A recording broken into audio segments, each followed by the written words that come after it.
an avocado tartar sauce. So they have a bunch of ingredients here that you can go ahead, girls, and start mixing them together. And the avocado tartar sauce is great. Now, tartar sauce, I have to be honest, confession, it's one of my favorite condiments of all time. Girls, do you like tartar sauce? Yeah, I love it. I love tartar sauce. Listen, I'll put French fries in tartar sauce. It's great on so many other things besides fish, but it's so synonymous with seafood. Now, tartar sauce is usually made with mayonnaise, and we're gonna add a little bit of mayonnaise to this, but mostly, and you can use it only if you want. If you don't like mayonnaise, we're gonna use avocado, right? Because avocado has that creamy texture of mayonnaise. It's a little bit healthier for you, probably. And it kind of works with this like healthy fish dish that we're making, right? Embry's throwing in some mustard. So we got avocado, we got lots of fresh dill. I've told you this on set before, Rach. This is my favorite herb. Dill to me is just such an underused. Yeah, we talk about that often.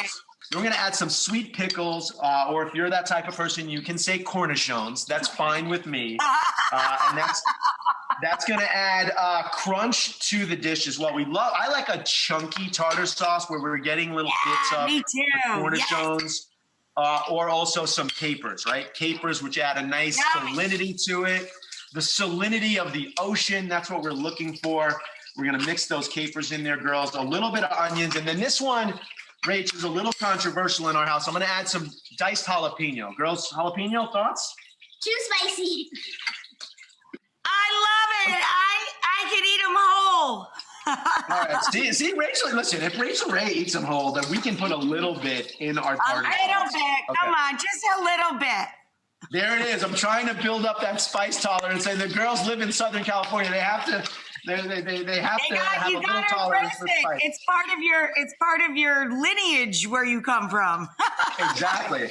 A little bit of pepper, of course, using the largest pepper mill that you can find always helps.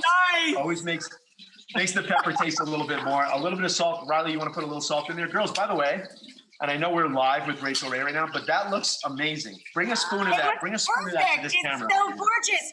Yeah, show it to the camera, lady. Woo! Oh, look at that. Zoom in on the, oh my God, on the tartar cam.